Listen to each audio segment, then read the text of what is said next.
Welcome to the VR Expert podcast. I'm your host, Mark Coles, Marketing Manager for VR Expert. In this podcast, we will be sitting down with innovators, experts, and creators transforming the XR world.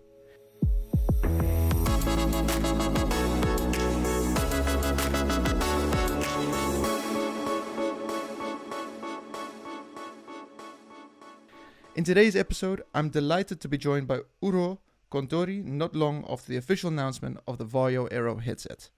Urho Kontorri is the founder and CTO of Varjo. He's a product innovator, program manager with over 20 years of experience in designing, engineering, and managing large-scale hardware and software projects at Varjo, Microsoft, Nokia, and App Solutions. Varjo, as a company, is focused on revolutionizing reality. Varjo on a mission to change realities, change computing for good by merging virtual, augmented, and traditional realities. Doing so through its development of some of the industry's most innovative VR, AR, and MR technology solutions. First of all, I would love to start talking about how you got into virtual reality and this type of technology, Urho. And thanks for being here, first of all. Thank you. So for me, I'd say that the journey started back in 90s, playing RPGs, reading books like Neuromancer, playing like these RPGs like Shadowrun, where you had the Matrix, the ability to be there inside the computers, hacking things around, then getting hands on VFX1 headset at some point, which was pretty cool. I had one for a while, then sold it at the same price I bought it at, which of course with hindsight is a bad deal, but it was a very good deal back then. And eventually in 2000s, I joined Nokia for the reason that they were doing a thing which is called Internet Tablet, early 2000s. And I thought that, wow, this is going to be like the future of communications overall and like a next paradigm. And I thought that eventually by going to a place like Nokia, I might actually be fulfilling one of those dreams that ushered from this like RPG era, which is like being part of the spatial computing revolution. So for me, joining Nokia back then was a vehicle, in a sense, towards that goal. And then some years passed doing phones, doing operating systems, and getting acquired by Microsoft at some point, working with those teams. And suddenly on one day, Todd Holmdahl, who was leading the hardware development at Microsoft, he made a call to me like, Urho, would you like to lead an VR headset development for the Xbox team? I was like trying to calm myself that yes, I would be delighted to do it. Of course, screaming inside like, yes, a freaking dream coming true. So that was for me like the next stage. I had been working a bit with the HoloLens team back then and some other units. So like it didn't come entirely out of the blue. Mm-hmm. But certainly a very, very welcome change from the few years of phone designing and making. And yeah, then at some point eventually find myself in the relics of Microsoft together with my other co-founder, Nico Aiden, and we're thinking what should we be doing, and ended up founding Varjo as that. What should we be doing? And this was in 2016 summer. Mm-hmm. And yeah, been doing like the best VR and XR headsets ever since, and technologies overall. So in 2016 you started it, and then your drive was because you had enjoyed what you were doing at Microsoft in the VR department, or was there a specific reason that you kept on in the VR, AR, and MR industry? Well, the other founder, Nico Aiden, had actually kicked off originally like HoloLens. So we were tinkering with the idea that what's going to be the next big thing, and what should we be setting our sights on. And this certainly felt like one of those big things, big revolutions happening in the industry. And when you look at like a couple of years ahead, we are now at the stage of the exponential curve in which VR especially has been for for quite a few years. Now, when you start extrapolating that curve, we are now at the point that typically people don't realize that the massive momentum is now ongoing, and the time that typically people feel that change takes much longer time than you thought it would. Mm-hmm. But when it actually happens, it happens almost so that you didn't notice that it happened. And we're at this like that moment when you don't notice that the speed is insane right now. Mm. And when we look in like 2025, 2026 backwards, we realize that these are the pivotal moments in the like overall in the communications and computing. So last number of years, you were working on the VR2, VR3, then the XR1, then you went to the XR3, and then recently, as we said in the beginning, you just announced the launch of the Varjo Aero, and you've been talking about this exponential growth that's about in the point where we are. Can you tell us how this headset came into development? So we started roughly in the beginning of this year, looking into that. It's a good time for us to look at a bit better scalable product than what we have been doing in the past. And we felt that some of the things in the VR3 and XR3 were surpassing our quality expectations so highly that we thought that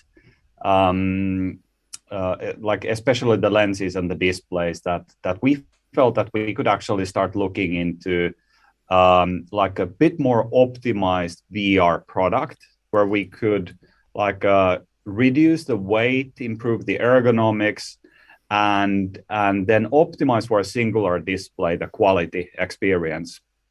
And I think it was in January that we roughly decided what's going to be the content of the Aero. We did like a stripped down version of the VR3, weighted the balance of the headset, came with roughly the counterweight weight that we have today on the Aero. And when we were holding that in our hands and looking at the screens, marveling at those, we thought that, yeah, this is going to be a big thing for sure. But at that stage, we were only still concentrating on the professional market. So we thought that this is going to be more of a land and expand on the expand part in the professional space. Mm-hmm. And it was really only in the summertime that we started getting the feedback from the simulation community who have been testing out the VR3 especially, that it seemed like, wow, this is actually a really good product market fit also for some of the use cases of enthusiast VR. And hence we really decided on the spot in maybe July that we will do our damnedest to try to get this to the hands of the enthusiasts as well. So then I imagine this decision in July over that was actually what at the end of the day directed the focus on it and how you were going to develop the rest of it. Because I imagine going from the VR3 to this Aero must have brought with it a lot of challenges in the development, because you have to price brackets, how it's going to work with the prosumer. How did you address all these challenges and manage all these challenges in the development? Yeah, so one of the biggest things that, again, people don't typically realize that in the product making, you need to also pass certain certification thresholds that are different, for example, for professional products and for consumer products. And that was one of the things that we still struggled with after the decision to go for the enthusiast market as well. And of course, fortunately, we had very dedicated, very focus-minded engineers who then did really long days and weeks in early August fixing those issues, and we got the green light to deliver the headsets for everyone. Because one of the really interesting things that I've been reading about how this, because you guys are able to still maintain such high resolution and display quality, was through the use of mini-LED LCD displays in the headset. Can you explain how that actually worked and how that actually came into working? Because compared to what you do in the VR3, that's a big difference. Well, actually, we use exactly the same panel in VR3 and the XR3. One of the biggest differences is that those devices have more complex optics that reduces the brightness of the display panels by 50%. So we're basically having roughly double the brightness in the Aero compared to the VR3 and the XR3 because of the more simpler optical path. Uh, then the mini LED backlight, we developed that very consciously from the mixed reality requirements point of view originally. So the reason that we have over 2,000 LEDs behind each of the displays is that it allows us to update the panel more in the same way as you do with an OLED panel or age-old CRT that has a scan line that goes from top of the screen and then updates it while it goes downwards. So with the mini LED backlight, we can do the same. So first we update the liquid crystal matrix on the top portions of the display, and then we light up those mini LEDs behind that portion of the display.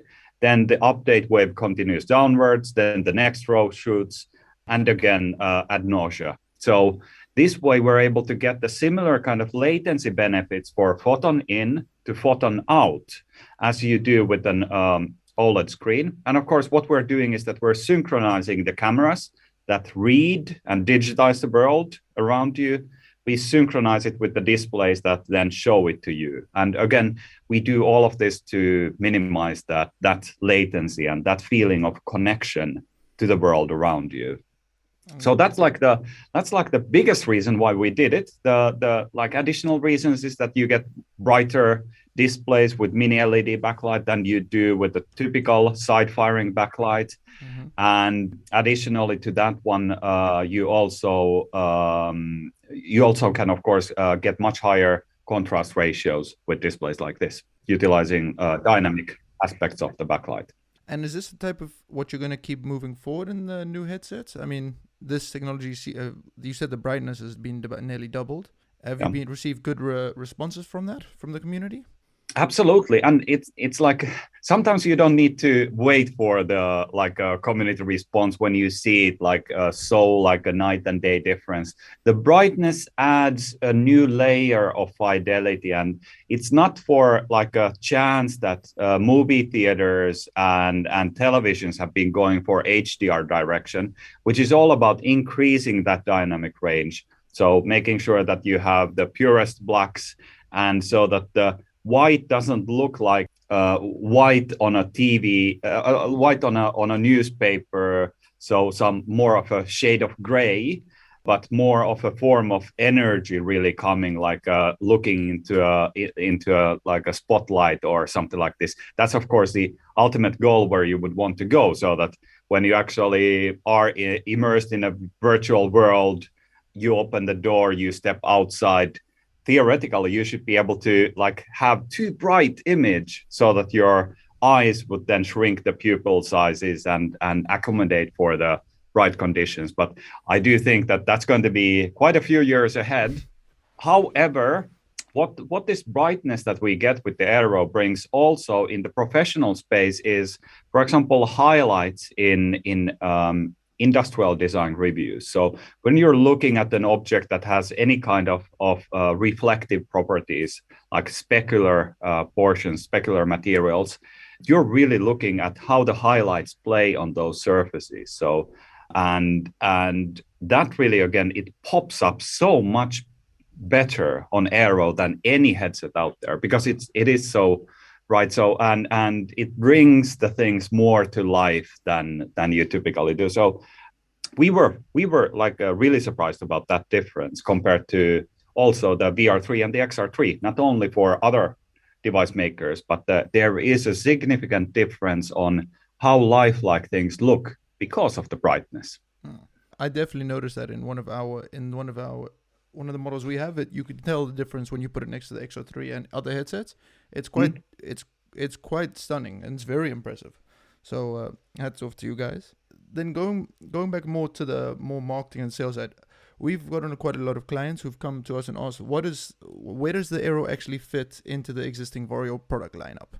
So it's for the cases when you really are looking for the best possible comfort and when virtual reality is your main use case.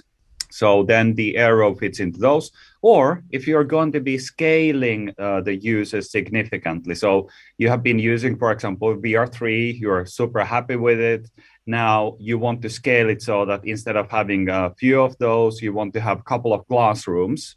And then, of course, you can then gauge the fidelity, see that, okay, Aero is actually very competent in my use case. Then with the Aero, you get two forms of cost savings. Firstly, obviously, the headset itself is lower cost. Great. The secondly, we have been optimizing the rendering stack for Aero for the purpose that it is a singular display per eye, so we can do some things more simply. And we have also simultaneously been optimizing other parts of the stack so that you don't need to have like a near supercomputer to run these things, but you can actually run it on like a decent laptop or inexpensive desktop PC. So you get also additional cost savings from the hardware itself. And then finally, one of those funny things in this world filled with chip supply issues is that the bigger the range you have for your GPUs, the better the availability of those it's going to be. So that you don't need to wait for half a year to get those 100 RTX 3090s somehow scavenged around the world. And you can actually go with like a 3060 or even like a 20 series GPUs. 2080 is perfectly fine for Varjo Aero users. And suddenly many of those supply issues actually disappear. So that's then maybe the third facet that makes a significant difference. Regarding that, then you also, one point I wanted that we get asked as well, along with the new product, is about the Varjo based subscription service into it. Because it seems to have a different model than what the old headset would have. Can you explain how that works and what the decision was there? Yeah, absolutely. So of course, with the Aero, we are offering a very simple subscription plan. There is no subscription, so it's very simple. And of course, the reason for that one is that we wanted to make it simple for small and medium-sized businesses so that they don't need to manage a separate subscription. Or of course, then for the enthusiast community, where again, like while we all pay the Netflix tax in a sense, it's not natural to be paying subscriptions for hardware. So we felt that this is a product where we need to simplify the things a little bit more.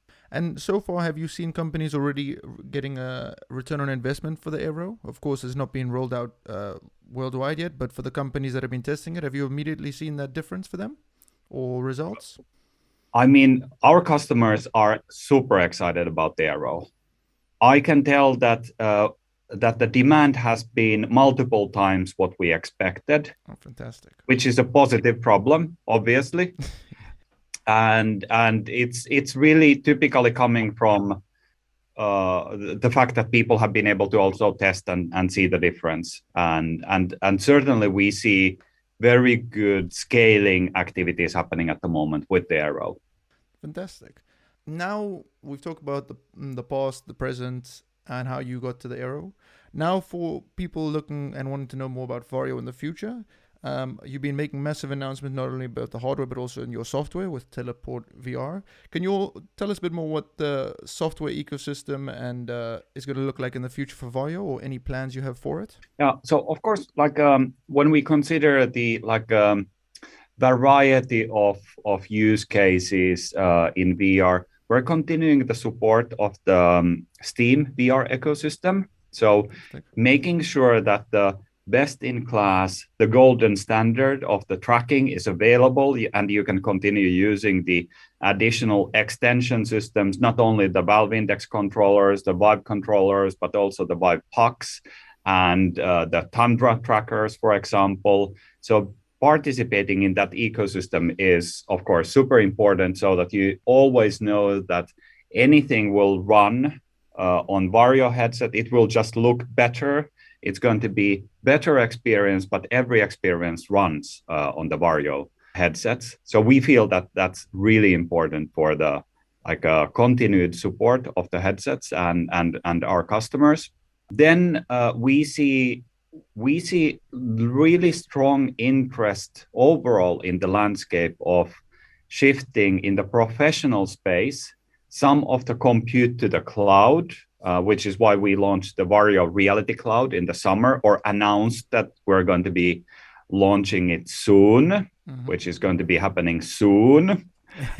We are now in alpha phase where multiple enterprises are using it actively and getting the feedback and improvements from that collaboration to the stack. We do believe it's going to be one of those game changers in the especially enterprise visualization space, like in the very earliest days, and then scaling very nicely to widespread design workflows as well. Ultimately, of course, you can see that everything will actually run better when you run it on the cloud GPUs. You have basically infinite compute available when you need it. You can basically take a slider. Do I want to have one high-end GPU or one medium-tier GPU? Do I want to have 4 GPUs linked together? Do I want to have 12 CPUs or maybe 100 CPUs available? Maybe this time I'm fine with 16 gigs of RAM, but next time the model is so complex, I need to have 100 gigs of RAM. You don't need to be purchasing anything when you're doing these configurations. You're just like pressing a couple of sliders, and then you wait like 30 seconds for the machine to boot up, and you can serve one experience to yourself, and maybe when you're doing a design review with your boss, you slide it around a little bit, and you can then do like real-time ray tracing on the demo and so forth. It's certainly going to be the future in the high-end space, and then like trickling down to hopefully even the consumer someday. Then finally, the Teleport VR is one of our like long-term visions on the future of collaboration and communication for the people.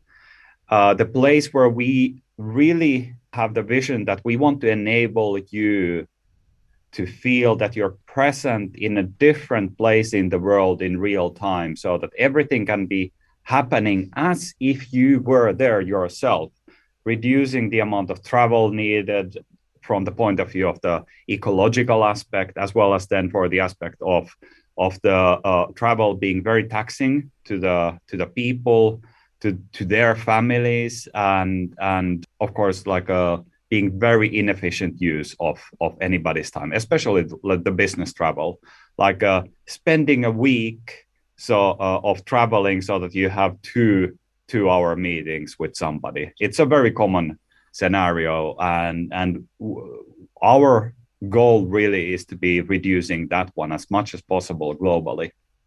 Doesn't happen overnight, and the Teleport VR is our first stepping stone on that path, you could say, and it's coming from our in a way fusion with the team of the Dimension 10, who have been doing for the past 5 years the world leading architecture and engineering optimized VR collaboration suite, very much tailored for professional design workflows and review workflows, and we are now expanding that one to like a bigger audiences outside of also the AEC industry.